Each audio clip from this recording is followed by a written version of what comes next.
Shalom. Our verse today is Isaiah chapter 7 verse 12.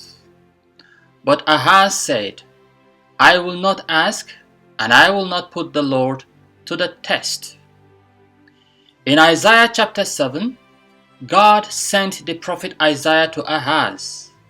The mission of the prophet was to encourage the king not to be afraid of his enemies.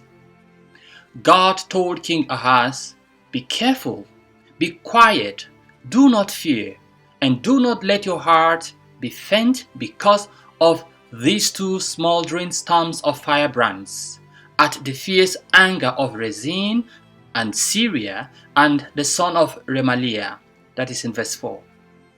Rezin, the king of Syria, and Pekah, the son of Remaliah, the king of Israel, came up to Jerusalem to wage war against it. These two kings wanted the king of Judah to join them in their campaign against Assyria. Since the king refused, they were angry and decided to attack his kingdom. As they were making these plans, God's words were spoken to Ahaz. The king was afraid and doubted if God would save Judah. As proof that God will protect Judah, the king was to ask for a sign. The Lord spoke to Ahaz, ask a sign of the Lord your God. Let it be deep as Sheol or high as heaven. Verses 10 and 11. It is to this request that Ahaz responded, I will not ask, and I will not put the Lord to the test. Was Ahaz's response evidence of his piety and trust in God? According to Deuteronomy chapter 6 verse 16, you shall not put the Lord your God to the test. Even Jesus cited this instruction when the devil tempted him in Matthew chapter 3 in verse 7. The devil wanted Jesus to jump from the pinnacle of the temple with the claim that God would command angels to keep Jesus safe. If Jesus refused to put God to the test, was Ahaz wrong to have refused to put God to the test? First of all, the request to test God came from two different sources. In the case of Jesus, it was the devil who made the request. Jesus was justified when he refused to grant the devil his request.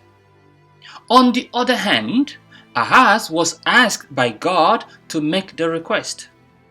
The same God who gave the instruction not to test the Lord in Deuteronomy 6:16 is telling Ahaz to demand a sign.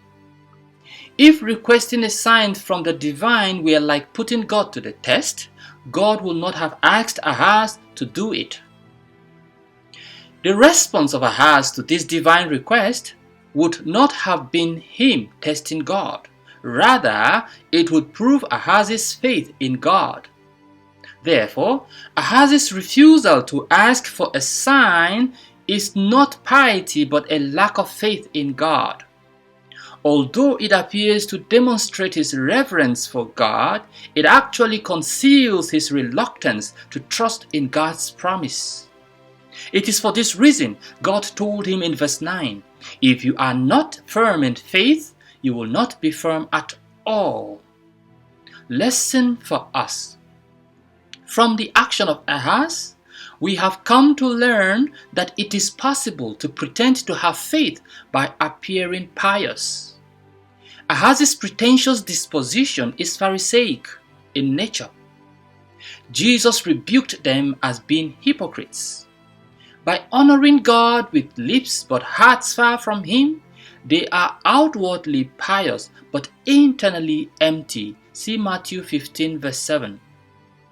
Pretentious people pay attention to minor rules like tithing, but ignore weightier matters of the law like justice, mercy, and faithfulness. Matthew 23:23. In their self-righteousness, they believe they are better than others, setting their own rules and judging those who don't conform. Hypocrites have hidden motives. They seek honor, power, or attention for themselves, not for God. Matthew 6, 1-6 and 16-18. Finally, hypocrites are deceptive. They are whitewashed tombs with dead bones inside. May God help us to be pious from the inside out. Let us pray. Lord, may my piety flow from my heart and not just on my face. Amen.